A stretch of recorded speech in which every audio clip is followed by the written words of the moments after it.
Hola, hola, les habla Felipe Álvarez, bienvenidos a Radio Semilla, el podcast de la red de guardianes de semillas, donde compartimos historias de regeneración de la tierra y de su gente. Como invitado hoy tenemos a José Cueva, un personaje realmente interesante. Para contarles de qué se trata este episodio les quiero dar un poco de contexto, como para que se hagan una idea del escenario ecológico y social desde el cual les hablamos. José vive en Cotacachi, de hecho es mi vecino. Cotacachi es un pueblo mágico al norte de los Andes ecuatoriales, tierra cargada de una riqueza cultural y natural maravillosa.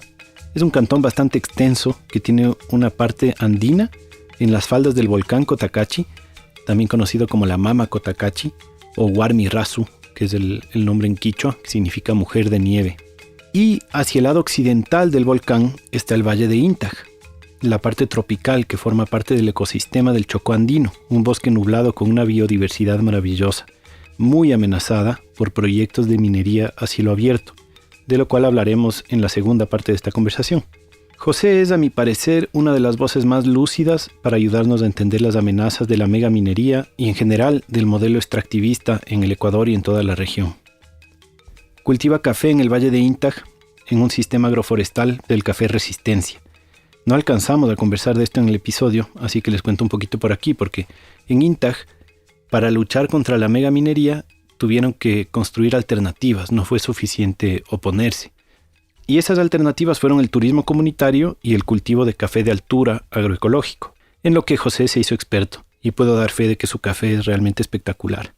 Y en la primera parte del episodio conversamos sobre el modelo de hacienda instalado a partir de la conquista y el caso particular de la comunidad de Piñán, también sobre el paso de su colectivo a cargo del municipio de Cotacachi y algunos aspectos de la política y la idiosincrasia ecuatoriana.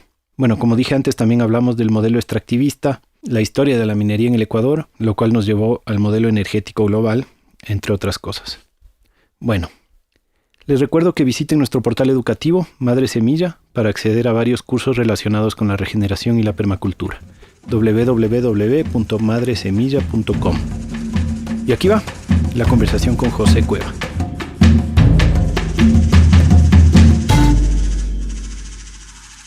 José Cueva, bienvenido a Radio Semilla. Hola, gracias. Para comenzar quería preguntarte, como antes de meternos en los temas serios, que me cuentes un chance como de tu crianza, de tu familia, porque entiendo que tu familia no es como la típica familia convencional, sino que creo que vienes como de un linaje así de altos artistas, políticos, pensadores. ¿Es así? Más o menos sí. Sí, efectivamente no es una familia, bueno, digamos, tan común, un poco también. Pero sí, de parte de mi papá hay un largo linaje de políticos, gente de letras, artistas también. Y igual de parte de mi mamá es artista, ella fue la primera bailarina de ballet clásico aquí del Ecuador, profesional, y ella hizo su carrera en Europa. Y de parte de su familia, pues también full políticos, de izquierda sobre todo, ¿no? Y de los dos lados, mis dos abuelos, el uno es fundador del Partido Socialista Ecuatoriano y el otro es fundador del Partido Comunista Ecuatoriano. Ah, no, pues. Claro.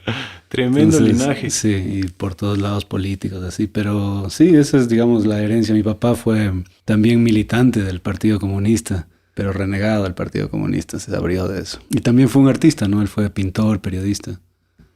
Entonces, claro, yo me crié en ese medio, pero claro, después tomé un camino totalmente distinto de lo que ha sido la tradición de la familia, que es el campo. Pero de alguna manera sí influenció pues esa herencia. Pero ¿y eso qué, digamos, cómo afectaba eso el ambiente en tu casa? ¿Era como las conversaciones eran súper politizadas así? Claro, totalmente. Creo que desde el biberón era una opción política en mi casa. Todo era, toda la vida. Y claro, como yo viví mucho tiempo con mi papá, porque bueno, mis papás son divorciados, entonces un tiempo viví con mi papá, sobre todo cuando era más pequeño. Y claro, yo le acompañé a él toda la vida, desde los 5 años hasta los 14, creo. En todas sus reuniones y farras y las conversas, ¿no? Mi papá era una persona bastante lleno de amigos, ¿no? De bohemia. Él tenía una galería de arte en Quito, la Galería Caspicara. Y era una galería súper concurrida por artistas, ¿no? Todos los grandes y todos los artistas quiteños pasaron por ahí en algún momento, todos los pintores, digamos así. Y claro, entonces yo participé de todas esas reuniones, farras, conversas, chupas.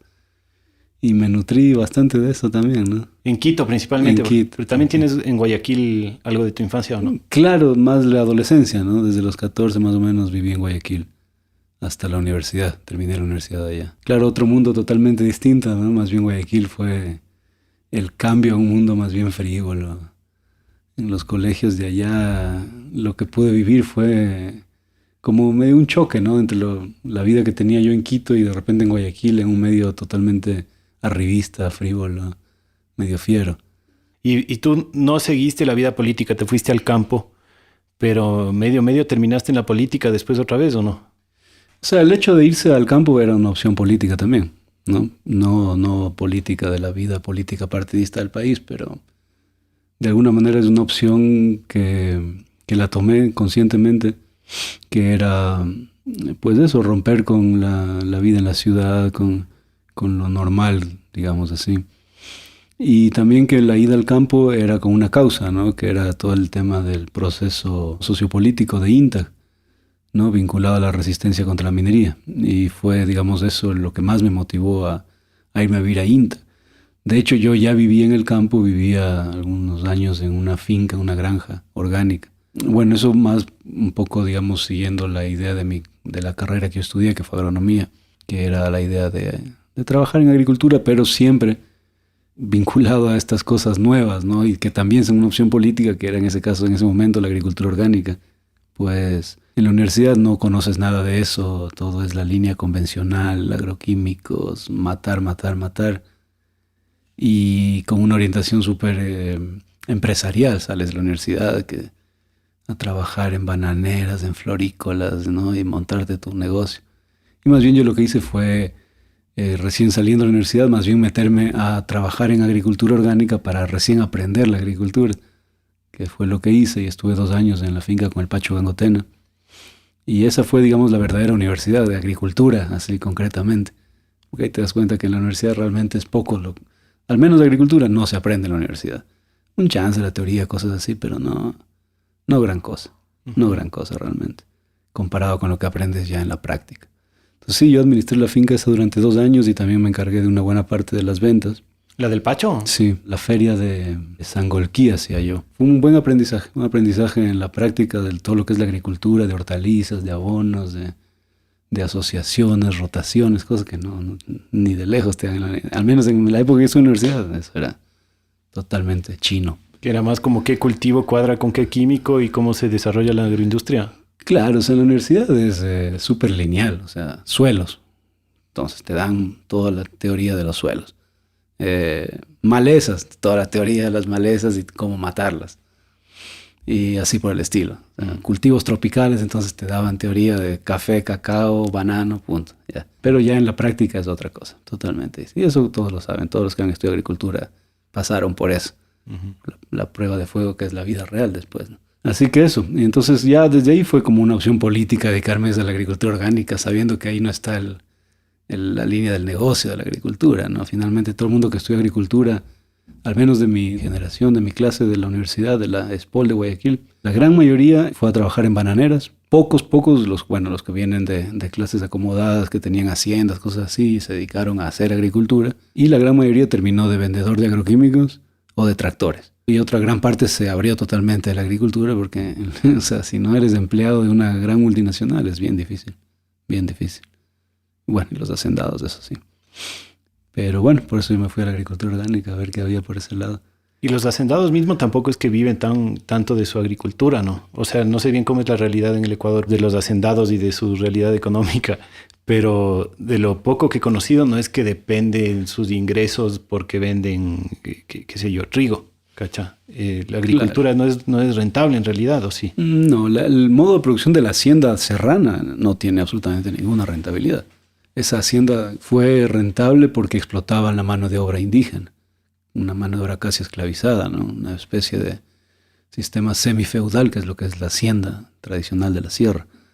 En la costa es diferente, porque son los cultivos de exportación, sobre todo el banano, el cacao, ¿no? Un poco la abaca y cosas así, y la agricultura mecanizada, ¿no? De soya, de maíz. Mencionaste el INTAC y la minería y quiero que hablemos de eso, pero ahorita que estamos hablando de este tema quisiera meter otra cosa de lo que estaba con ganas de conversar, que es el caso de Piñán, de aquí de Imbabura, porque creo que es uno de los casos en donde el modelo de Hacienda sigue como vigente en el año 2020. No, yo no me sé la historia completa, pero quisiera que nos cuentes un poquito de qué onda con Piñán. Claro, eso es, digamos, ahí un reflejo de lo que es la hacienda en la sierra. Verás, Piñán es una comunidad ancestral. Hay vestigios o registros, digamos, de su existencia desde hace más o menos 500 años, ¿no? Como comunidad de Piñán. Evidentemente es mucho más antigua porque en el lugar existen vestigios de arqueología, de tolas y de entierros y cosas así. De hecho, la comunidad maneja un cementerio que es ancestral, el cementerio de Piñán. Para ubicarnos solo un poco en la historia de lo que puede haber sido este pueblo, es influencia inca, pero probablemente presencia pre-inca. Probablemente, ¿no? ¿Qué es? ¿Es Caranqui? Probablemente Caranqui, claro. Eso no se sabe porque lastimosamente hay pocos estudios, pero por su ubicación, Piñán está ubicado en lo que es provincia de Imbabura, ¿no? Cantón Cotacachi y Urcuquí, digamos hacia el occidente de estos dos cantones, en los altos páramos, ¿no? De esta zona del Piñán, que es, digamos, el inicio de la Cotacachi Cayapas.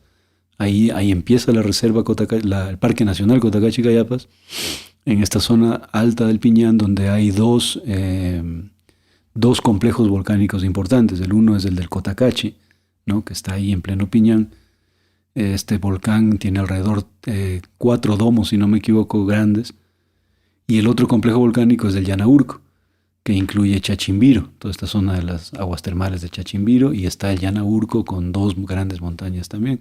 Que curiosamente tiene la forma igualita que el Cotacachi, ¿no? Desde algunas perspectivas. Al menos llegando a mi casa se le ve al Cotacachi y al Llanaurco igualito. Por eso la leyenda es que el Llanaurco es hijo de la mama Cotacachi con el Taita Imbabura.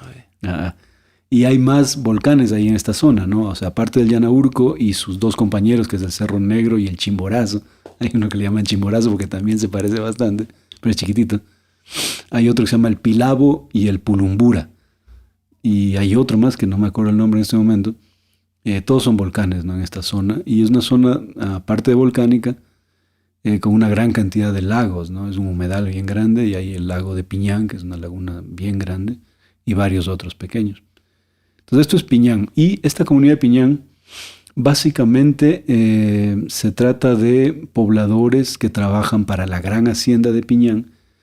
La hacienda Piñán es una hacienda que hoy día abarca 15.000 hectáreas. 15.000 hectáreas. 15.000. Pero en su momento fue uno de los grandes latifundios de Imbabura. Probablemente llegó a tener cerca de 45.000 hectáreas. Qué bestia. En algún momento, ¿no? Es un latifundio gigante. Hoy mismo, como te digo, 15.000 hectáreas. Y pertenece a una familia, pero esta hacienda pasó al menos por 3 familias, ¿no? Por los Gijón en su momento, el conde Gijón, que propietario de la mitad de Imbabura, y bueno, algunas otras que en este momento no me acuerdo. Y lo interesante es que esta hacienda incluía dentro de sus feudos esta comunidad, la comunidad de Piñán, y la gente de Piñán, los pobladores, pues trabajaron siempre para la hacienda, ¿no? En calidad de guasipungos. Ahí tenían sus viviendas, sus casas, y su mano de obra la entregaban a la hacienda. Y en en esa relación que duró cientos de años, se dieron todos los modelos que conocemos de trabajo precarizado de la gente, de la mano de obra indígena. Primero la esclavitud, luego el latifundio, el guasipungo, perdón, y esta relación que había de que al ser una comunidad tan aislada en medio del páramo, la población más cercana al Piñán es, por un lado, la población de Imantag y por otro lado Urcuquí, y hacia el occidente Apuela en Inta. Pero para llegar a cualquiera de estas, la gente de Piñán debía caminar de 6 a 12 horas. Entonces un pueblo súper aislado, y por tanto es la hacienda la que proveía a la comuna, porque la comuna no tenía tierras para sembrar, entonces es la hacienda la que le proveía de comida, de víveres, tanto cultivados en la zona baja de la hacienda, porque como es tan grande la hacienda abarcaba varios pisos climáticos, pero también en la tienda de la hacienda se vendían los otros productos, ¿no? Los abastos, digamos así. O sea, 15.000 hectáreas y ellos no tenían espacio cultivar. La gente no podía, no, hasta ahora está complicado el tema. Y entonces en la tienda de la hacienda la gente compraba la comida, los víveres, sacaban eso a crédito y pagaban con mano de obra. Entonces finalmente era el doble negocio para los señores hacendados.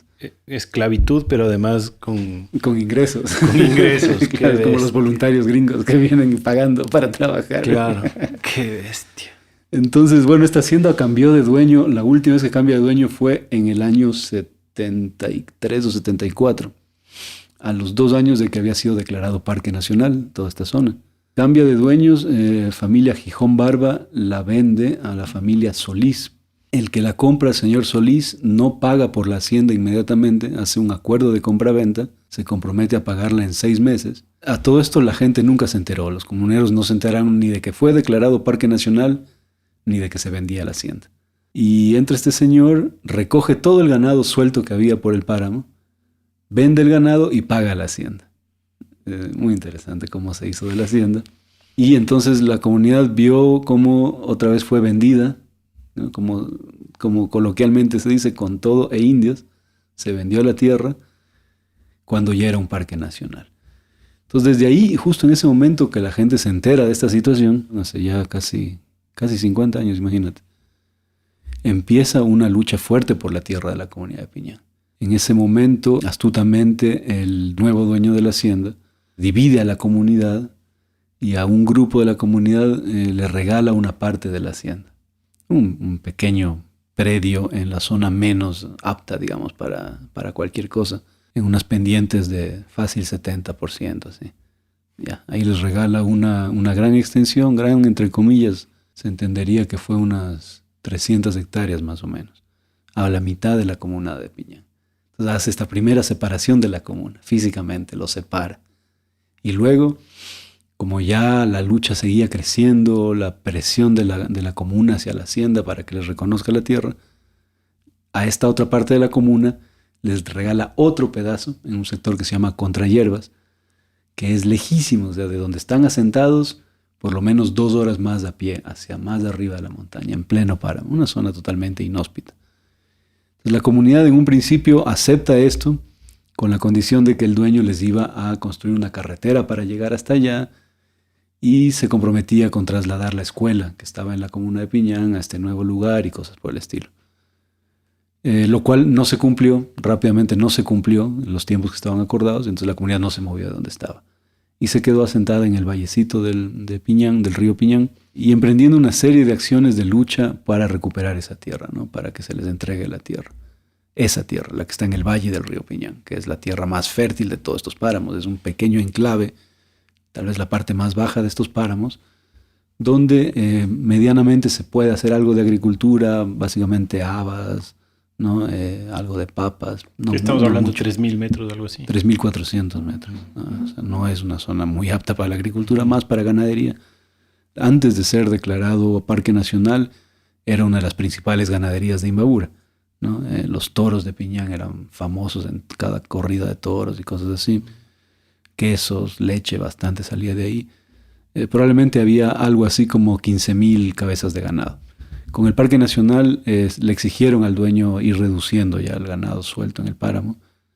O sea, este señor Solís, astuto, como dices, ¿no? Muy astuto. El man compró la hacienda, vendió las vacas de la hacienda y con eso pagó la hacienda. Con eso pagó. O sea, los comuneros bien podían haber hecho lo mismo.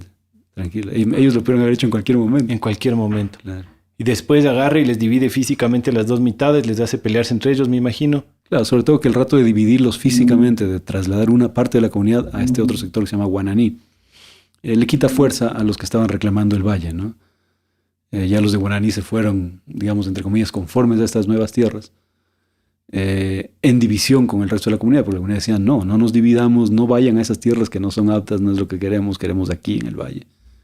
Entonces es una lucha durísima y esa lucha se mantiene, ¿no? En el año 2017, desde el municipio de Cotacachi, se expropió la hacienda finalmente. Se la expropió en base a lo que está en la ley de ordenamiento territorial por regularización de un área poblada, ¿no? Es decir, el Valle de Piñán está poblado con unas 60 casas, 60 chozas, que no tenían ningún tipo de regulación ¿no? Están ahí sin propiedad, sin acceso y por tanto el municipio no puede proveer servicios básicos, que es su obligación. O sea, el municipio no puede decir no doy servicios básicos. Tiene que dar, es su obligación constitucional.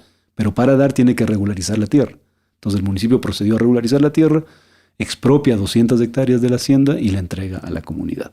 Entonces, y ese es el valle donde están asentados, que sí son tierras aptas para la agricultura. Las mejorcitas tierras de esa zona. O sea, ahora ellos sí tienen espacio para cultivar. Sí, y tienen el tema es que eso no está finalizado. O sea, el municipio expropia esa tierra, la entrega a la comunidad, pero evidentemente los dueños apelan y recurren a todos los recursos legales para evitarlo. Sin embargo, no pudieron finalmente evitar la expropiación, pero están basándose en estas argucias legales de que no fijan domicilio, entonces nada les pueden notificar.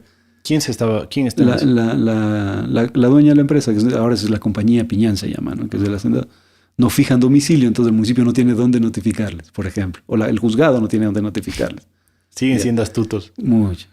Es la misma familia Solís. Claro. Y como cambió de alcalde el municipio, entonces el nuevo alcalde parece que es más aliado a la familia esta, entonces están retrasando y todavía no hay un título de propiedad a nombre de la comunidad, solo está la declaratoria, el acto administrativo municipal, que es totalmente válido, no hay pie atrás, ya no puede ir para atrás de eso, pero están retrasando, jugando a la cansada con la comunidad. Puede quedarse en un limbo.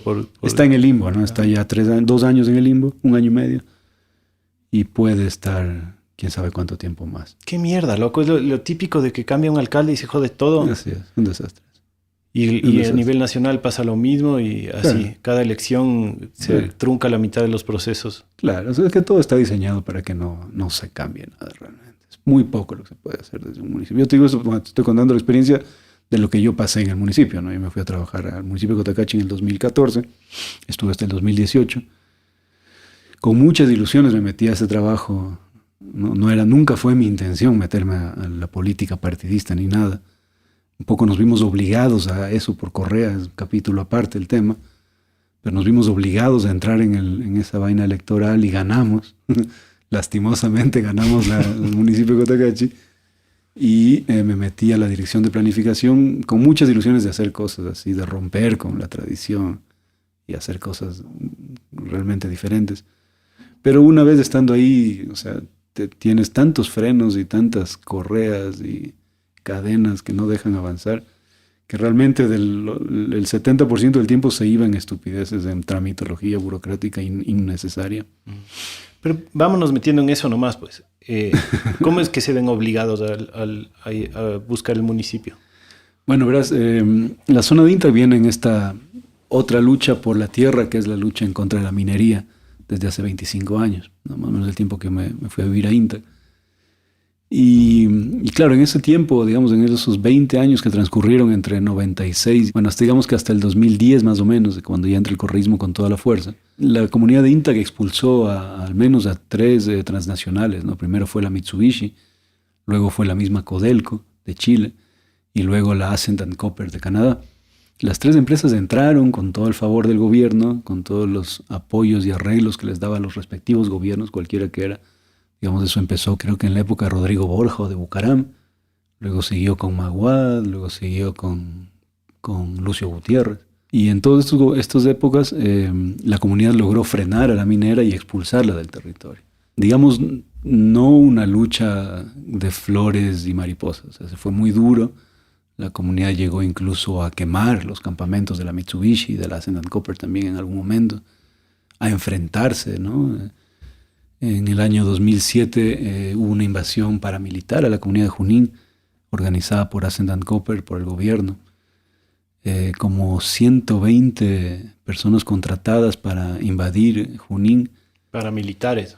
Bueno, la mayoría eran guardias de seguridad, militares en servicio pasivo, policías pasivos, pero también había al menos 2 militares en servicio activo que comandaban el grupo. Intentaron meterse a Junín por el bosque. No lograban las empresas meterse a Junín, a la zona de exploración. La comunidad tenía bloqueados los caminos de ingreso por años. Entonces, en este punto, intentan ingresar, la gente logra detener a los paramilitares, les sorprenden en medio del bosque, en un desayuno, los milicos. La gente aprovecha ese momento y los desarma. Les quita decenas de escopetas, pistolas, granadas, de todo. Para eso solo quisiera recomendar a la gente que vea el documental del Pocho Álvarez. ¿Cómo es que se llama? Hay varios documentales sobre esto, es muy interesante. Hay uno que se llama Detrás de la neblina, When Clouds Clear. Hay otro que se llama Sobre suelos ricos. Y el del Pocho Álvarez, que hay varios documentales. Incluso el Pocho ha hecho 2 o 3 diferentes. Pero bueno, digamos, fue una historia dura de enfrentamientos, o sea, haber tenido que llegar al extremo de capturar a estos paramilitares, luego entregarles a la policía. Y bueno, así nos agarró la constituyente del 2008, en la cual se expidió el mandato minero, que se lo sacó en la Asamblea Constituyente de Montecristi, con lo cual se revirtió las concesiones mineras, se indultó a todos los campesinos que estaban siendo criminalizados. En Intag había 17 juicios en firme en ese momento, con todos contra campesinos y campesinas, ¿no? Desde acusación de terrorismo y sabotaje hasta de agresión, ¿no? Y calumnias. Había de todo tipo de acusaciones ya que habían pasado de la etapa sumaria de la fiscalía a nivel ya de juicio. Entonces, con la Constitución de Montecristi, con el mandato minero, se logró revertir esas concesiones y amnistiar a todos estos campesinos. Y ese mandato minero expidió, entre otras regulaciones, que no debería darse ya concesiones en zonas de recarga hídrica de importancia biológica. Entonces, eso fue como un clímax en el cual ya la gente de Intac un poco se sintió confiada de que con esto iba a calmarse esta vida tensa de divisiones fuertes que había en la zona, y como que bajaron la guardia. Todos bajamos, digamos así, la guardia durante un tiempo. Pero en este preciso momento el gobierno empieza su propio proceso de meterse a Intac, ¿no? Entonces, mientras la gente bajó la guardia para descansar, para recuperarse de todos esos tiempos duros, el gobierno aprovechó para infiltrar las organizaciones, las comunidades, desplegó todo su aparato estatal de ministerios, bonos y todo por la zona de Intac, para crear un ambiente en el cual posteriormente pueda meterse. Por eso digo que nos vimos obligados a lo electoral, porque en un momento ya nos dimos cuenta de que el gobierno estaba tomando tanta fuerza ya en la zona, a través de ministerios, de bonos, ¿no? Y llegó un punto en Intac que como el 80% de la gente estaba recibiendo el bono de desarrollo humano. Hogares que realmente no lo necesitaban, porque digamos, si bien es cierto, la pobreza rural es grande en todo el Ecuador, no toda la zona rural es necesariamente pobre.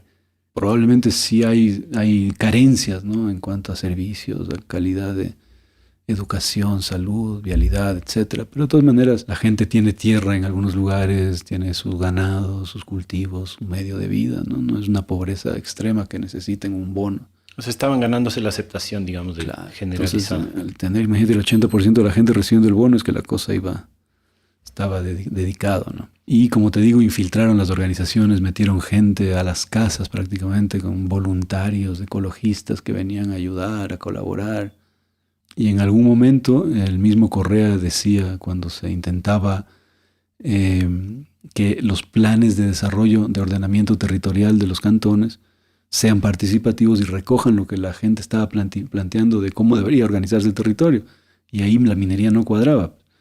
Y Correa públicamente decía, si quieren decidir, tienen que ganar las elecciones, ¿no? ¿Cuántas veces lo dijo? Ganen las elecciones si quieren. Uh-huh.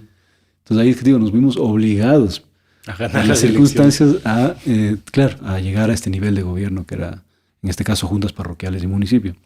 Entonces en el 2013 se formó el movimiento Vivir Bien aquí en Cotacachi.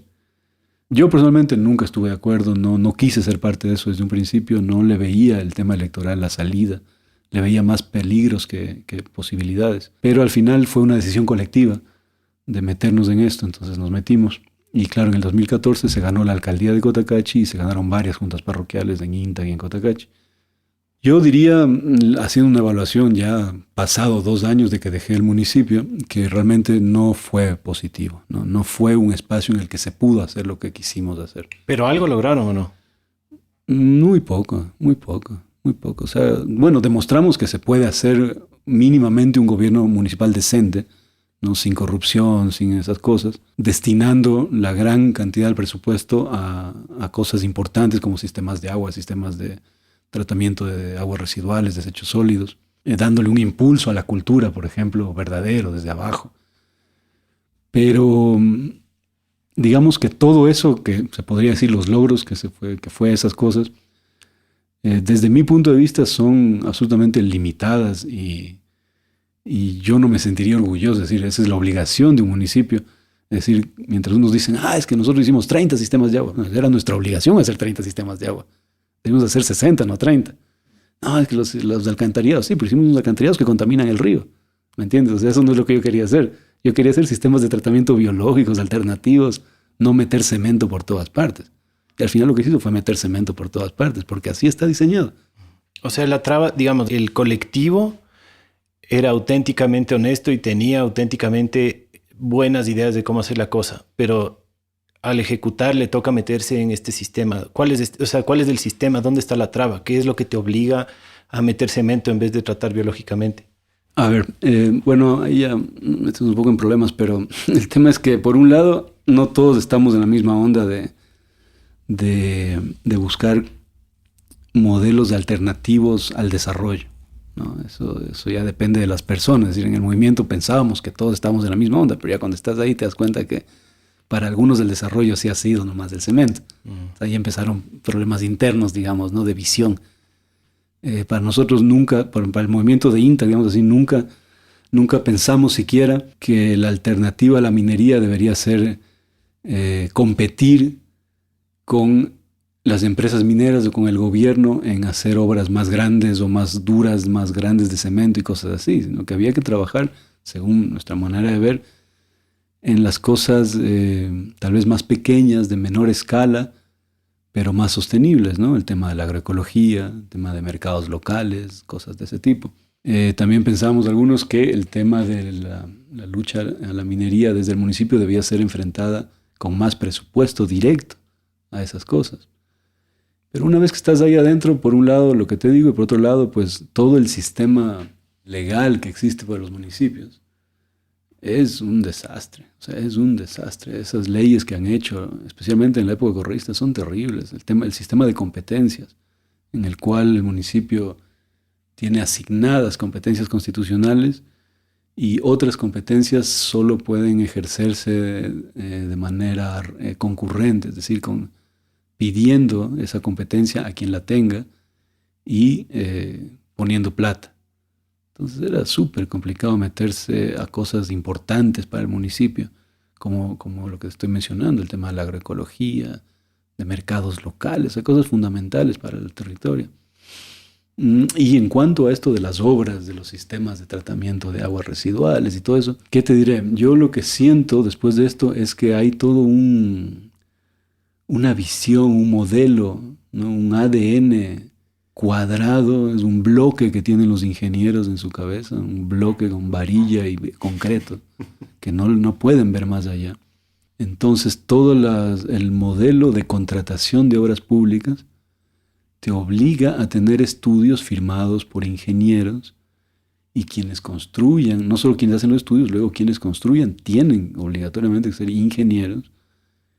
Y créeme, busqué en este país un ingeniero que quiera meterse a hacer cosas alternativas, diferentes, ecológicas, sostenibles, y no encontré uno. O sea, la única persona que entendía de esto no era ingeniero. Y por tanto no podía firmar nada, ni planos, ni estudios, ni nada. Entonces al final estás amarrado a ese ADN encementado de nuestro país, de la gente que sale de las politécnicas y de las facultades de ingeniería, con muy pocas ganas de mirar más allá de lo que ya les han enseñado. Pero también, hay que decirlo, bastantes mafias de la construcción están ahí, ¿no? Todo el sistema de contratación pública está diseñado para que lo ganen los grandes, o los que tienen más palanca y más amarre. Por ejemplo, uno de las ideas lindas que teníamos como movimiento era que todos los maestros albañiles de Cotacachi, que son miles, porque aquí todo el mundo es albañil, y saben muchísimo de construcción, ¿no? Y lo hacen muy bien, ¿no? Tal vez no tendrán el conocimiento técnico de arquitectos e ingenieros, pero digamos que con el aporte de arquitectos e ingenieros se hubiera podido lograr que todos estos compas de albañiles, constructores, maestros, hayan participado directamente en la obra pública, no solo como peones, pues un poquito más allá que peones, ¿no? Sino, ¿cuál es el cambio? Pues entonces tratamos de organizarles, de formar una microempresa de maestros, ¿no? Locales, para que participen en el sistema de compras públicas. Nada, imposible. No podían participar en el sistema de compras públicas porque no cumplían los requisitos. Al final, quienes ganaban todos los concursos eran constructoras de la región que se sabían los tejes y manejes del sistema de contratación pública. Entonces sabían cómo persuadir, llamémoslo así, a quien hacía los TDRs, los pliegos, para que ponga 2 lineecitas que al final del día iban a ser las que determinen quién gana la obra. Y entonces al final del día la obra pública la hicieron contados contratistas, todos con amplia experiencia en el sistema de contratación pública y con cero capacidad de mirar más allá del plano que les presenta. Entonces, al final no se logró hacer ni un solo sistema de tratamiento de aguas residuales alternativo. Y hicimos talleres, hicimos capacitaciones para los técnicos municipales, pero no les interesó realmente a los de planta el tema. Y hasta ahí llegamos pues, con esa. Qué frustrante, ¿no? Porque, o sea, por un lado yo pienso que si es que por algún lugar tenemos que comenzar a cambiar el sistema, tiene que ser desde lo local. Pero ustedes ya tienen esta experiencia de haber casi que dominado el poder local en el sentido de tener municipio y tener juntas parroquiales de todo el cantón, o de casi todo el cantón, mayoría por lo menos, ¿no es cierto? Y así todo no se puede hacer ni siquiera algunas cosas pequeñas, entre comillas. Uh-huh. Tampoco veo la solución de cambiar desde el poder nacional, digamos, porque desde arriba para abajo es más jodido todavía. Es peor. Entonces, ¿por dónde está el camino? Súper complicado, ¿no? No me preguntes a mí la respuesta porque no la tengo. Más bien tengo la frustración de haber pasado por ahí, de ver esto que te estoy mencionando, y estoy solo tocándote el ejemplo de los sistemas de tratamiento que son fundamentales, ¿no? Porque no es por capricho de que ya no tanto cemento, sino que no funcionan. O sea, todos los sistemas de tratamiento de aguas residuales que tiene Cotacachi, todos, absolutamente todos, no sirven. Ni siquiera los nuevos. Colapsan rapidito. Porque ¿qué es lo que son? Son una especie de pozos sépticos. Pozos sépticos que colapsan. Y van al río todo. Y todo va al río. Y por más que les den el mantenimiento, quien da el mantenimiento, que es otra empresa gestora de residuos calificada en el MAI, bla, bla, bla. Que sabe escribir TDRs. Y son los grandes que tienen la maquinaria. Lo que hacen es absorber el pozo séptico y lo botan al río más adelante. Y esos son gestores de desechos sólidos. Entonces, realmente no tiene ningún sentido lo que están haciendo. Y eso pasa en todo el país, me imagino que claro, no hay una sola excepción. Por supuesto, ¿no? Obviamente. Triste la situación, y claro, y eso era algo tan fundamental desde el municipio, ¿no? Entonces, claro, esas cosas dices, si eso no se puede cambiar, ¿qué vas a poder cambiar el resto? Y luego ya viene el tema mismo de las personas. O sea, después te das cuenta que quienes realmente buscan el poder tienen esa vocación del poder, esa voluntad de estar pegados al poder. Y ahí ya viene esto de que el fin justifica los medios. Entonces, una vez que están arriba, el principal objetivo es quedarse arriba. Ya el resto no importó tanto. ¿Me entiendes? O sea, hay como un momento en que los principios, las ideas, los sueños se vuelven secundarios ante la pragmática, ante la realidad que es no nos alcanza el tiempo y tenemos que asegurarnos de aquí. O sea, hay que igual ganar la próxima elección. Hay que ir a la reelección. Decir es, hay que ganar aprobación, hay que luchar contra el otro que está dando bonos. Exacto. Entonces, ¿cómo la reelección? Bueno, primero que en el movimiento, cuando yo entré, hicimos poner textualmente que se prohibía reelecciones. Sin embargo, al final toditos fueron por la reelección. ¿Ya? Pero el tema es que para lograr la reelección hay que hacer cosas sexys. Entonces empiezas a hacer canchas de fútbol por todas partes y a pintar de tu color, pero hasta el perro que pasa le pintas del color de tu partido, y ya se vuelve una tontería absoluta. O sea, ya pierde todo sentido en los últimos años de eso. Concurso de popularidad. Claro, entonces yo en ese punto ya me salí del municipio porque ya no podía seguir ahí. Y el resultado pues es ese, ¿no? Es decir, al final del día pasó esa experiencia, seguramente quienes les encanta el poder volverán a postularse, ya se están postulando ahorita y volverán a postularse. Y seguramente volverán a ganar, ¿no? ¿Por qué no? Es decir, esa es la profesión casi, ¿no? Ser candidato y luego ser funcionario. Pero se está viendo incluso que los que regresan les va peor todavía. El alcalde actual de Cotacachi ya estuvo años atrás, Auquititoña, y volvió, y es un desastre absoluto. Es un desastre absoluto, o sea, peor de lo que nadie se puede imaginar. Entonces, y así, lastimosamente, vamos avanzando hacia el abismo, ¿no? Porque esto que se reproduce a este nivel chiquitito que es Cotacachi, eso pasa en todo el país y en dimensiones mucho peores. O sea, este es un municipio que maneja un presupuesto mínimo de $12 millones al año, que claro, es muy grande en extensión Cotacachi, ¿no? Pero imagínate esto multiplicado, no sé, piensa tú, municipio de Manta, que recibe $400 millones. Entonces, o sea, es frustrante y es jodido y no se ve como mucha salida, pero yo no termino de caer en el pesimismo.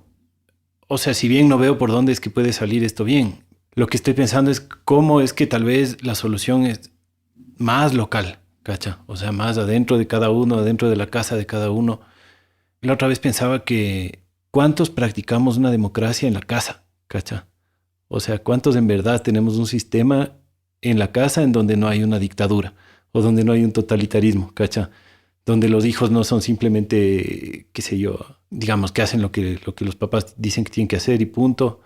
En cuántas casas en verdad es el papá o la mamá el que decide todo ¿Me explico? Como que en cuántas casas tenemos un sistema de toma de decisiones instalado en donde consideramos la voz de todos, ¿cacha? Eso en tema social, ¿no? Político. Pero de ahí también en cuántas casas cultivamos alimento, en cuántas casas tratamos nuestra propia agua.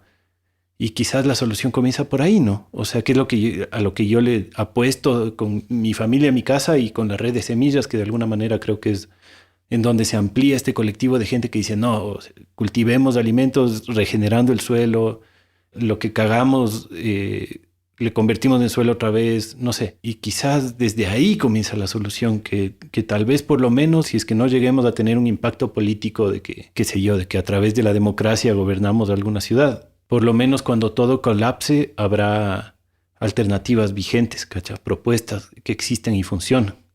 Esa es mi esperanza, por lo menos. Si es que no es que todo se incendia al rato que eso pase, ¿no? No sé. Sabes que yo más bien pensaría, bueno, no es que más bien pensaría yo. Digamos que no es que yo sea un pesimista negativo y aquí tal vez me odian los compas de la red, pero el tema es que estas soluciones locales, individuales, o sea, por supuesto que son indispensables. Por ética, muchos no podemos dejar de hacerlas. Es decir, yo jamás me podría sentir bien tirando mis desperdicios al río, por ejemplo, ¿no? O ese tipo de cosas. Pero realmente es mínimo, ¿no? O sea, somos personas tal vez que, hablando de porcentajes, ni siquiera creo que tienen la menor significancia dentro de la globalidad. Y está visto que tampoco son soluciones. O sea, al final del día, los grandes problemas que tiene el planeta, la humanidad, tienen que ser abordados globalmente. O sea, el cambio climático, absolutamente importa un pepino que vos tengas tu compostera. Eso no ayuda en nada. O sea, mirándolo así, la fuerza y la magnitud del problema del cambio climático es gigantesco. Entonces, la solución es global. Y asimismo, las soluciones del país, efectivamente, nosotros decimos, claro, desde lo local podemos ir cambiando, pero tenemos problemas tan grandes nacionales que si el país no cambia, más bien van a absorber las buenas experiencias locales, porque yo he visto y estoy viendo cómo muchas hermosas experiencias locales se están destruyendo. O sea, lamento ser pesimista, me da mucha pena tener que decirlo incluso en un podcast como este, que a veces lo que se trata es de vender esperanza, de generar ideas, pero a veces más bien tal vez desde conocer lo que realmente está pasando surja algo, ¿no? Y yo te digo, yo he conocido experiencias comunitarias maravillosas, de turismo comunitario, por ejemplo, que veo que se están destruyendo, una atrás de otra. Y no te estoy hablando únicamente de mi experiencia aquí local alrededor. O sea, conozco casos en varios lugares del Ecuador que proyectos muy lindos de varios años, en estos últimos tiempos por la problemática económica nacional, han tenido que coger y cerrar la puerta nomás, porque ya no podían seguir. En muchos otros casos terminan las ambiciones, las broncas entre las personas, acabando los proyectos colectivos. En otros casos, más terrible aún, la presencia de proyectos mineros extractivos están desplazando iniciativas lindísimas, ¿no? Justo ahora estuve norte de Imbabura, proyectos muy bonitos de guadúa, de agroecología, en zonas mineras concesionadas donde ya están avanzados los proyectos listos para empezar a explotar y están ya comprándole la tierra a la gente para sacarla de ahí. Y en medio de eso, gente que hace agroecología, que hace guadúa, bambú, bla, bla, le va a tocar vender, porque son lunares en medio de la gran destrucción. Lastimosamente las cosas están avanzando mal. Y en ese sentido, más bien yo, de donde ahora más bien estoy sacando algo de optimismo, es precisamente en la posibilidad que veo que sí hay, que sí existe, de la fuerza que tiene este pueblo. Yo estuve en el mes de octubre participando en la huelga nacional y me quedé sumamente impresionado y gustosamente impresionado de la fuerza que logra tener la gente cuando se une para estas cosas. Muchas veces yo mismo puedo tener diferencias durísimas con los compas indígenas de aquí, por ejemplo, ¿no?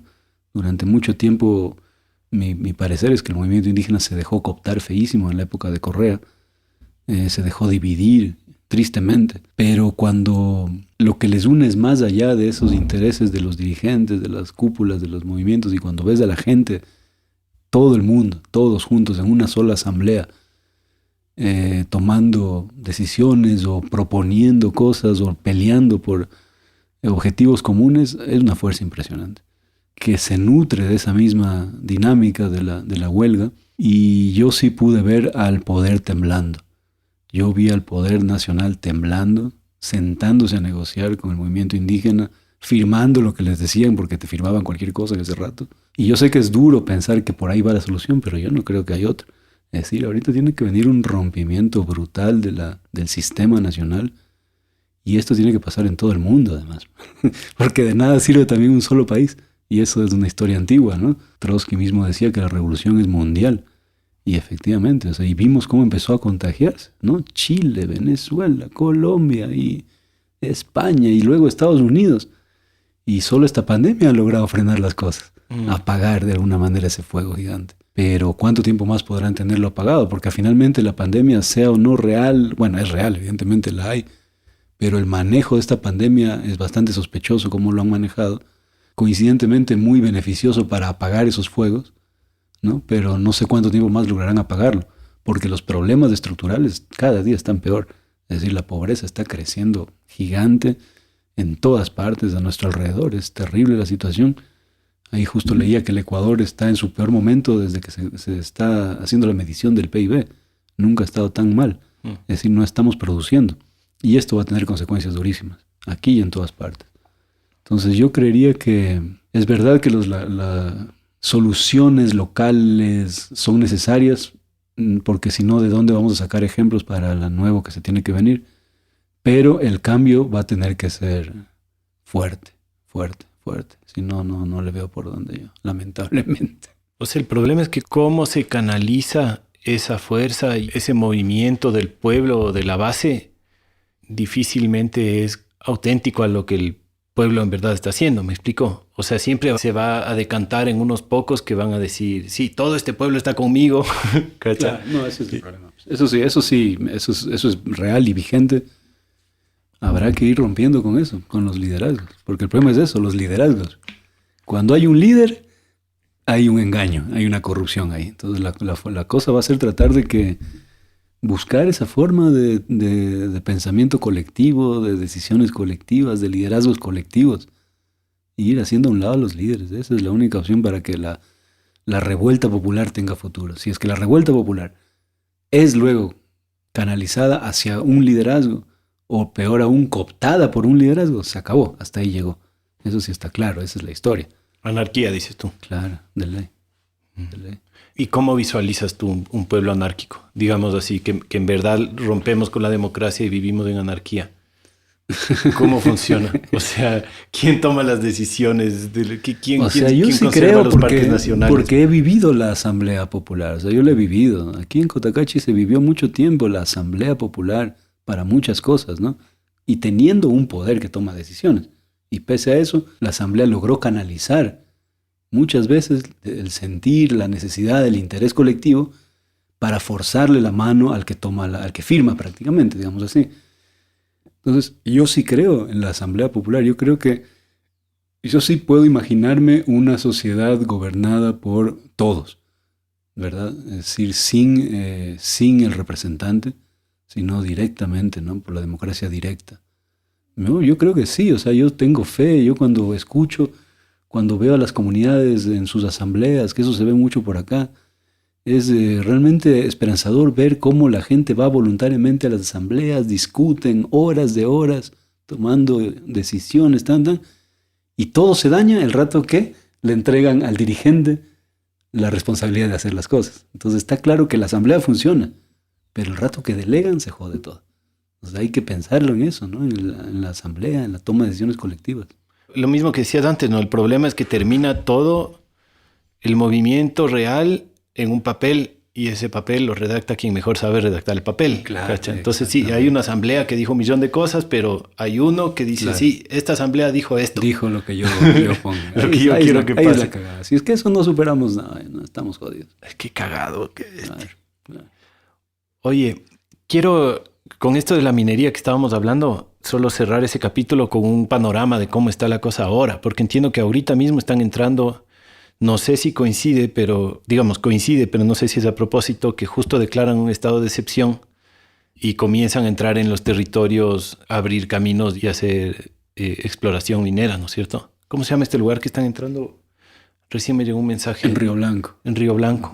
El tema minero es un tema aparte y complicadazo, ¿no? O sea, no sería de extrañarse que la forma como se está manejando, por un lado, primero la pandemia, esto de los estados de emergencia, todo eso, evidentemente tenga una intencionalidad, ¿no? Y está claro que para los gobiernos y para el gobierno ecuatoriano y cualquiera que sea el gobierno ecuatoriano, no es el actual Moreno, quien sea. O sea, antes de Moreno estaba Correa, pero antes de Correa estaba Palacios o Gutiérrez.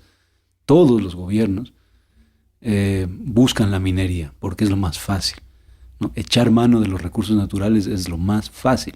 Es decir, los recursos están ahí y tú lo que haces es pedir a un gringo que venga y te dé sacando y te dé una regalía por eso, ¿no? En concreto, eso es el extractivismo. Y el tema es que esa es la vocación de nuestros países, lastimosamente. Nos han designado como proveedores de materia prima del centro mundial. Así nos pusieron en la División Internacional del Trabajo y así nos hemos mantenido.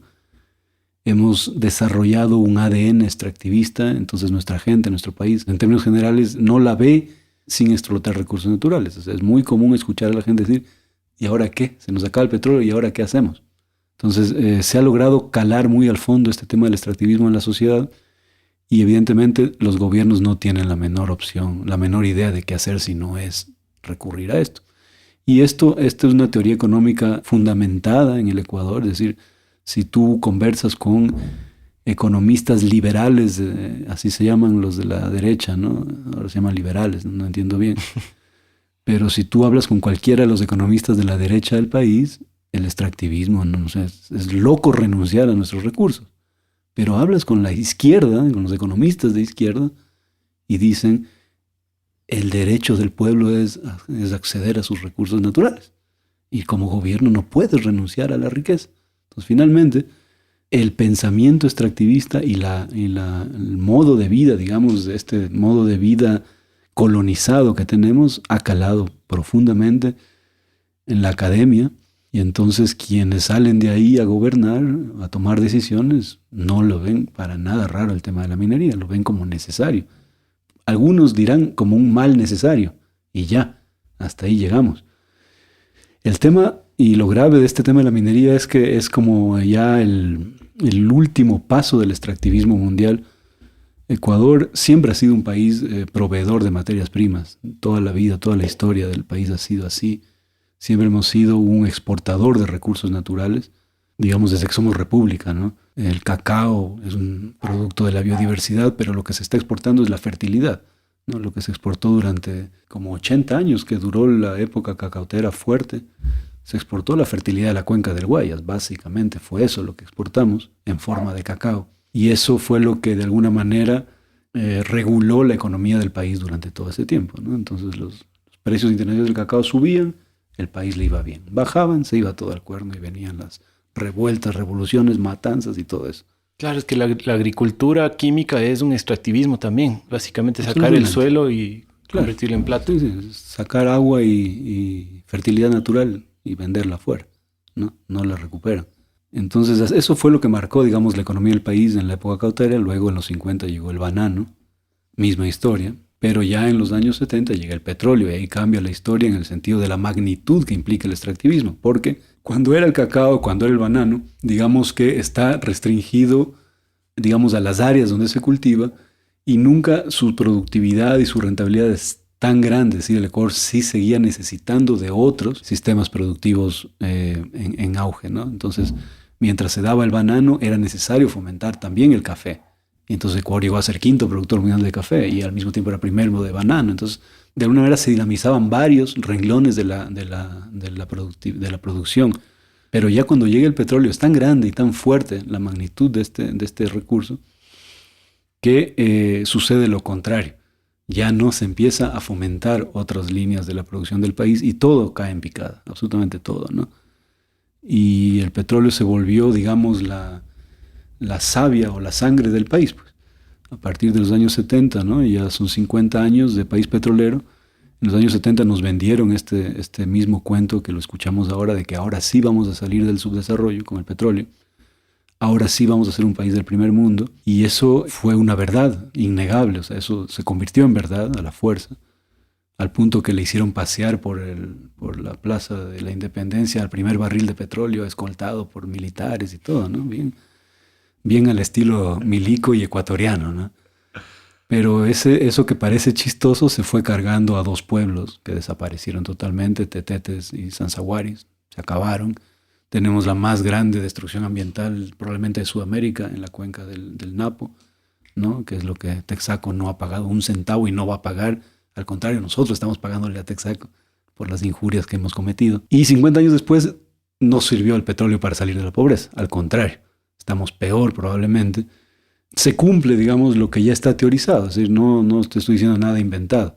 No, es la paradoja de los recursos naturales está escrita. O sea, eso ya está desarrollado porque eso sucede.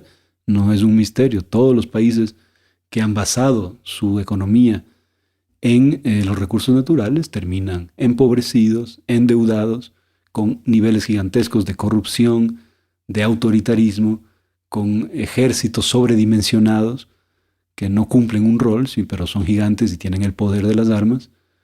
Y lo peor de todo, buscando siempre el nuevo extractivismo. Entonces ahora se acaba el petróleo y viene la minería, ¿no? Entonces vemos cómo las mismas oligarquías que lucraron del petróleo durante todo este tiempo, 50 años, los bufetes más grandes de los abogados más prestigiosos, toda la clase política, el ejército, los militares y obviamente las principales en este juego, las multinacionales, las transnacionales, ahora están con la minería. Entonces acaba el petróleo, entramos ya en el franco declive petrolero. Desde el 2004 Ecuador ya no logra subir su exportación de petróleo, estamos en una meseta. Eso también ya se conoce como la meseta de Hoover, ¿no? Es la curva esta en la que ya empieza la caída inminente y drástica del petróleo y pasaremos en pocos años a ser importadores ya de combustibles fósiles. Y entonces ahora es la minería la solución. Ahora sí vamos a desarrollarnos, ahora sí vamos a salir de la pobreza. Y el tema, a diferencia del petróleo, es que el petróleo estaba allá, donde no hay nadie, donde a nadie le importa, supuestamente, ¿verdad? Pero la minería está acá, pues, en la cordillera, donde estamos todos, donde nace el agua de todas las ciudades del Ecuador. Y la minería no es poca cosa. O sea, ya no estamos hablando de intervenciones manejables, de una escala que tengamos la capacidad de controlarla. La minería de la que estamos hablando es la gran minería, la minería de gran escala, que llega al Ecuador no porque de repente el Ecuador se vuelve importante en el mundo mundial de los minerales. Ecuador más bien es un jugador marginal en el tema de los minerales. Si se revisa cualquier repositorio de información de reservas minerales, Ecuador no existe, no es importante. Incluso con los nuevos grandes descubrimientos, siguen siendo absolutamente marginales respecto de países como Chile o Perú, solo por citar dos, Bolivia o Colombia, que por sus dimensiones como país tienen gigantescos recursos minerales. Tener minerales no es nada, no es ninguna cosa extraordinaria. Todos los países del mundo tienen minerales porque la corteza terrestre está formada por minerales. Entonces, que haya minerales no es nada, absolutamente nada. El tema es que como los grandes yacimientos de mayor concentración mineral se van acabando, porque ese es el capitalismo, es depredador al extremo, entonces, por ejemplo, Chile, el primer proveedor mundial de cobre, pasó de tener una ley mineral, es decir, la ley mineral se refiere a la concentración de mineral en la roca, en el subsuelo, de un 2% hace 50 o 60 años, a un 0,2% hoy día. Es decir, ya están sacando cantidades ínfimas de minerales de gigantescas cantidades de roca. Y cuando se empiezan a acabar esos grandes yacimientos, ¿qué queda? Lo que queda es ya lo último. Ecuador, por ejemplo, ¿no? Ecuador nunca fue un destino minero porque realmente, por sus condiciones geográficas, no es un país muy adecuado. Es un país sumamente poblado. Es el país que tiene la mayor densidad poblacional de Sudamérica. Un país con una geografía súper complicada. Y eso hace que la minería no sea el mejor lugar para explotar. Por algo no vinieron por acá nunca, ¿no? Eventualmente hubo una explotación minera en el sur, así de gran escala, de mediana escala, digamos, pero nada más. Y cuando ya empieza la escasez, la dificultad de nuevos yacimientos, de nuevos descubrimientos en los otros países, Ecuador se lo ve como la última frontera. Y vienen por acá. El problema es que aquí las concentraciones son bajísimas. Dos ejemplos: Yurimagua, el proyecto en Intac, en Junín, que es uno de los más grandes yacimientos descubiertos en los últimos años, tiene una concentración de 0,4% de cobre, ¿no? Entonces tienen que remover 3.000 millones de toneladas de roca para obtener algo así como 12 millones de toneladas de cobre. Si es que se recupera el 100%, normalmente es un porcentaje menor lo que se recupera. Entonces la generación de desperdicios es inmensa. O sea, la magnitud del tajo, de la remoción de material, es algo que no está en nuestro conocimiento. O sea, no tenemos ni idea siquiera, los ecuatorianos, del tamaño de estas intervenciones, ¿no? Hablamos de cráteres que fácilmente llegan a tener 2 kilómetros de diámetro y 1 kilómetro de profundidad. Y toda esa cantidad de material que sale, solo un mínimo porcentaje es del mineral comercial. El resto son desechos, pero son desechos de otros minerales. Muchos son metales pesados, ¿no? Plomo, cromo, azufre sobre todo, que la cordillera es llena de azufre, y es el principal problema el azufre, porque el azufre es muy inestable. Una vez que está expuesto a la meteorización, al agua, al oxígeno, se oxida y junto con el agua forma ácidos sulfúricos y otros, que tienen la capacidad de disolver otros metales, de mezclarse con otros metales, formar otros compuestos que son fácilmente solubles y se mezclan con las aguas subterráneas, aguas superficiales, y se trasladan por decenas, centenas o miles de kilómetros, depende de las condiciones en las cuales se logra almacenar todos estos desechos. Pero almacenar desechos, tú sabes, no es cualquier cosa. O sea, es una montaña. Es una montaña que tienes que ponerle en algún lugar. Sí, son montañas, absolutamente montañas. Por ejemplo, el proyecto Mirador en Morona, en Zamora Chinchipe, está construyendo la Relavera, que es una represa. O sea, todo el material se va a almacenar en la cuenca del río. El río va a ser desviado y la cuenca va a ser el depósito de relaves, la Relavera. Tienen que construir una releva de 300 metros de altura, 290 metros de altura, para almacenar a lo largo de 5 kilómetros u 8 kilómetros todos los relaves, ¿no? Entonces eso tiene que ser mantenido a perpetuidad, porque de por vida tienes que mantenerlas. Y para mantener eso a perpetuidad necesitas dos cosas: plata y la capacidad técnica para hacerlo. Y normalmente esas dos cosas es lo que menos hay acá. Es decir, las mineras se van cuando se acabó la explotación, pero queda el desecho ahí. ¿Quién queda a cargo? El Ministerio del Ambiente. Es de reírse, ¿verdad? Los tramitólogos de las mineras, básicamente. Claro, imagínate. Entonces eso quedará a cargo de los municipios, quedará a cargo de las juntas parroquiales controlar 2.900 millones de toneladas tóxicas almacenadas. Eso estamos, digamos, escribiendo el desastre que se nos viene, ¿no? Y eso es solo una parte de la gran minería. El otro es que solo hacer estas instalaciones ocupa tanto espacio y tanto impacto sobre el agua, sobre la biodiversidad, que lo vamos a sentir rápidamente. O sea, no es que como con el petróleo, incluso hoy día no sientes los efectos ambientales acá en la ciudad. Teóricamente no lo sentimos, pero claro, muchos de los efectos del cambio climático se debe a la explotación petrolera. Pero el tema de la minería es que prontamente lo vamos a sentir en las ciudades, en los pueblos, ¿no? Y va a ser tarde, porque no es que empezaron, ya no puedes frenarlo, pues ya no hay nada que hacer. Y lo más grave aún de la minería no es solo lo que estoy diciendo, sino que el Ecuador ha concesionado más de 3 millones de hectáreas, es decir, un gran porcentaje de la superficie del Ecuador está concesionada. La mayoría está en la cordillera occidental de los Andes y en el suroriente ecuatoriano. Y dentro de esto, una gran mayoría o una gran parte de estas concesiones se encuentra en los últimos remanentes de bosques que nos han dejado, porque esa es la otra realidad. Los bosques bosques y páramos son las principales fuentes de agua del Ecuador y nos queda menos del 16% de la superficie original. Y tratándose, por ejemplo, bosques occidentales, nos queda el 2%. El resto ya fue transformado en potreros, en agricultura, en carreteras, etc. ¿Y de esas 3 millones de hectáreas tienes una idea cuánto está en reservas o parques nacionales? 1 millón. Hijo. 1 millón es bosques protectores, áreas protegidas. ¿Sí? Qué bestia. Claro, claro. Entonces el tema de la minería es fuerte y más fuerte todavía porque quienes manejan este negocio son las empresas más grandes del mundo. O sea, más grandes en todo sentido. Solo como ejemplo, la BHP Billiton, que está aquí en Cotacachi, tiene un patrimonio 4 veces más grande que el Producto Interno Bruto del Ecuador. Es la empresa más grande del mundo, es más grande que Exxon, por ejemplo. Entonces el poder es gigantesco, pues tienen plata para comprarse a todos juntos.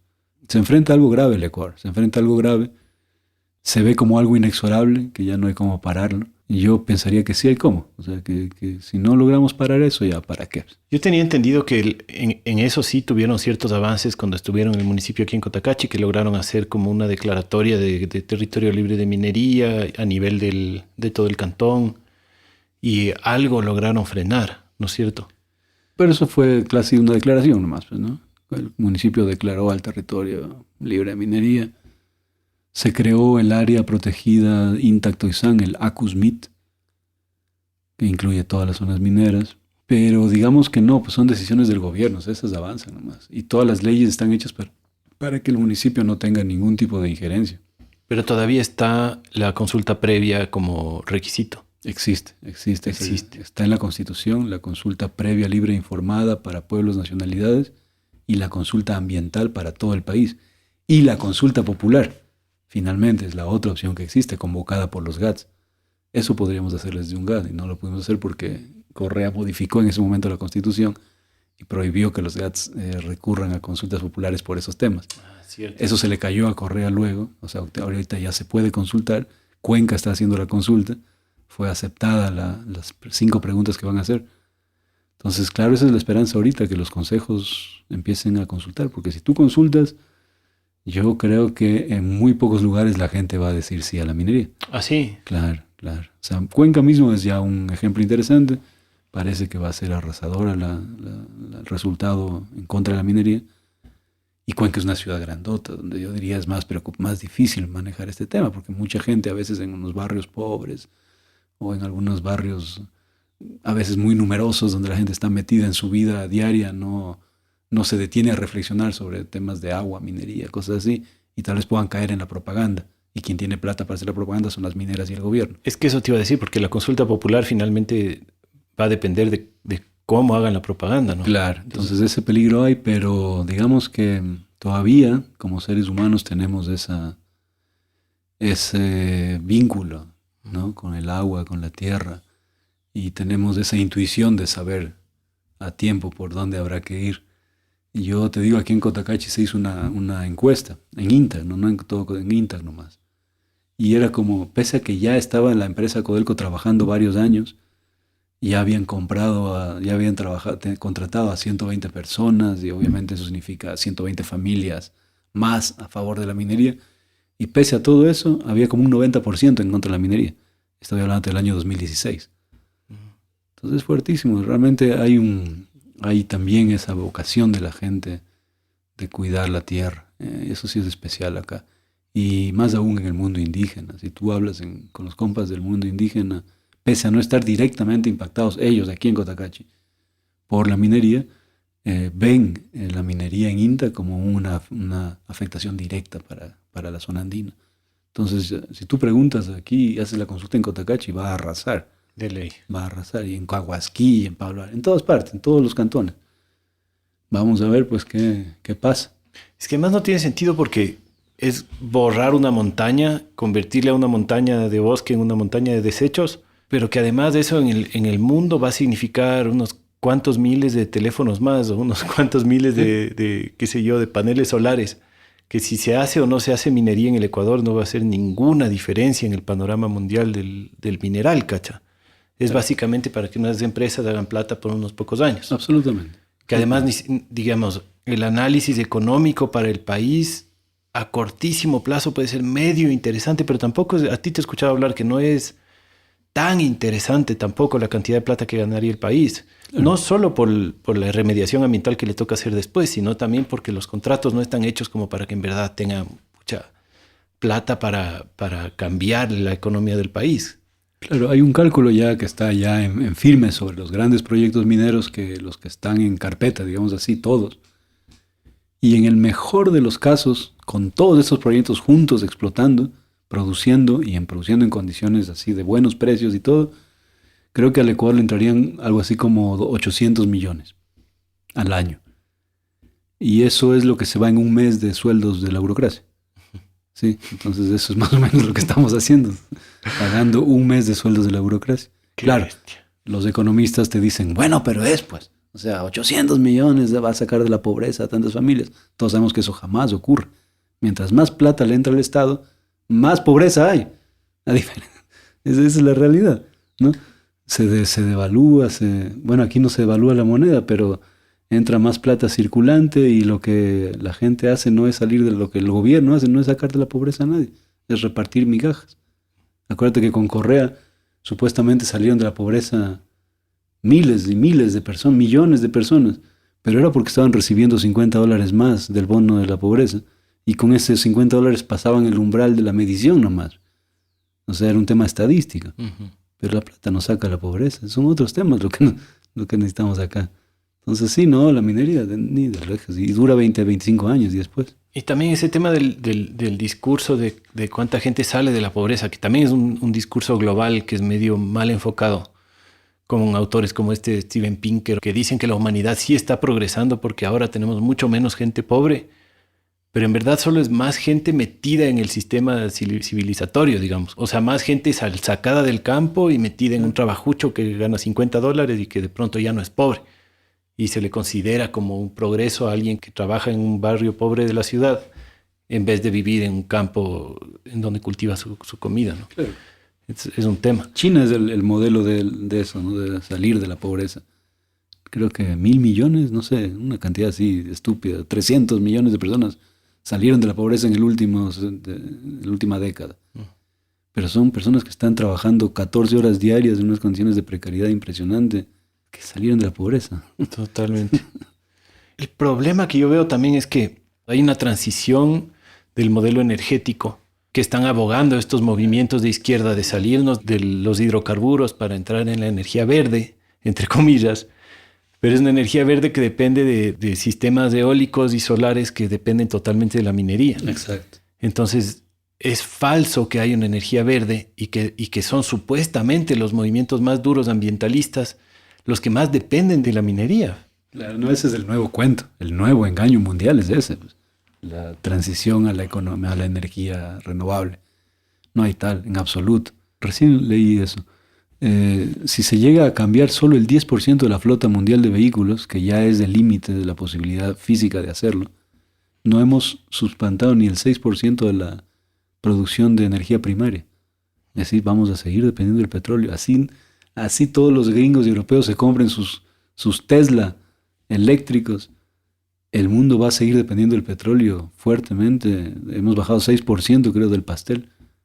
Y el tema es que toda esa energía primaria no es alternativa, no viene de las estrellas, no viene del polvo cósmico, ¿de dónde? No, o sea, sigue siendo, o sea, lo que es solar, pero tienes ahí todos los paneles que son fabricados con sílice, que es extraído de minería, que trabaja con máquinas que son dependientes de combustibles fósiles, que a su vez requieren más minería de hierro, de carbón. Claro, o sea, todas las retroexcavadoras que van a sacar la tierra de ahí van a ser a base de petróleo. Claro, si al final haces la tasa de retorno energético, que es el cálculo final que hay que hacer, es decir, cuánta energía metiste para extraer energía, es decir, cuántas unidades energéticas utilizaste para producir cuántas unidades energéticas, la gran mayoría son negativas todavía, es decir, tú metes más energía para producir, ¿no? En el caso de la eólica en muchos lugares es negativa, la solar es recontra negativa en muchos lugares. Artificialmente se le ha logrado ir transformando esto con eficiencia tecnológica de los chinos, por ejemplo, en cuanto a la energía solar, pero jamás hacen el cálculo completo, porque además cuando hablamos de esta tasa de retorno energético, nadie está hablando de la minería que hay atrás. El rato que en el factor, en la ecuación metan toda la minería necesaria para producir estos materiales, es absolutamente deficiente el modelo de la energía renovable. ¿Y crees que hay un modelo energético sostenible, posible, global? Claro. ¿Crees que hay, no sé, nuclear? No. ¿Cuál es el modelo? Un modo de vida no dependiente de tanta energía. O sea, pero digamos, eso no sería global. Digamos, no podríamos mantener un sistema centralizado de energía para todo un país como tenemos hoy en día con otra manera que no sea petróleo o minería. No. O sea, lastimosamente o ventajosamente, habrá que analizar con el futuro, lo dirá, tendremos que disminuir muchísimo todo. El transporte tiene que parar, o sea, no podemos seguir haciendo este cruce arroz de Chile que se va a Estados Unidos y de Estados Unidos que manden todo para acá y agua, ahora quieren mandar agua de aquí para Arabia Saudita, ¿no? Todo o sea, de crecimiento, dices tú, claro, esa es la solución. Todo sí, o sea, mira, la humanidad vivió hasta durante, sin hablar de cuando no éramos civilización, pero al menos hasta hace 200 años con otro modelo energético, absolutamente. Y claro, éramos muchísimos menos, ¿no? El tema es que la energía, la gran cantidad de energía disponible del petróleo nos hizo crecer exponencialmente. O sea, hasta 1750, que empieza la era industrial, la población de la humanidad estaba estable, alrededor de 800 millones. Y cuando entra la era industrial, primero se movía con carbón, pero rápidamente llegó el petróleo y pasó a ocupar todas las fuentes de energía. Hemos pasado de esos 800 millones a 8.000. ¿No? Es exponencial el tema. Pero este superávit de energía que nos ha dado el petróleo, bueno fuera que lo hubiéramos utilizado en hacer que esos miles de millones nuevos tengan una calidad de vida digna. El tema es que lo hemos utilizado para mover carros, para mover aviones, pero no para mejorar la calidad de vida de nadie. Una vez que se empieza a acabar esta fuente de energía, el decrecimiento es inevitable, por más que quieran disfrazarlo, por más que quieran vendernos la idea de un futuro prometedor dentro del mismo modelo capitalista y altamente dependiente energético, no le veo por dónde, salvo que finalmente descubran cómo sacar la energía de fusión. Pero eso parece que está bien lejos todavía. O sea, va a ser como quitarle el trago a un alcohólico, básicamente. Claro. Va a ser una crisis, pucha. Ya la estamos viviendo. De alguna manera todo lo que está pasando ya es, digamos, los primeros indicios de la crisis energética tenaz que se viene. Tenaz. ¿La nuclear tú no le ves como una opción? No, porque finalmente también es fósil, pues, porque se requiere minería para sacar el uranio. Y por otro lado, hoy por hoy la nuclear creo que no ocupa ni el 4% de la energía mundial. Te das cuenta y ya es un problema ambientalmente, es un problema grave la nuclear. Sobre todo con los desechos, ¿no? Y sobre todo que cuando cumplen sus vidas útiles, no es que coges y apagas la central. Pues. Tú tienes que mantener eso a perpetuidad. Y para el 4% de la energía mundial. O sea, ¿cuántas centrales nucleares habría que construir? No tiene futuro. No. Pucha, complicado está. Pero bueno, se me quedan un montón de preguntas que te quería hacer. Tendremos que hacer una continuación a este episodio para seguir hablando de tantas cosas. Pero ya llevamos 1 hora y media y creo que lo podemos ir cerrando. Bacán, pues José. Muchas gracias. Me gusta haber conversado. Chévere.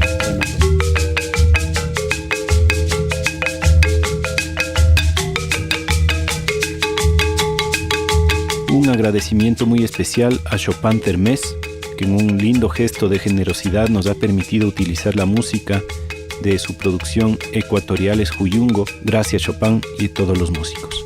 Un abrazo.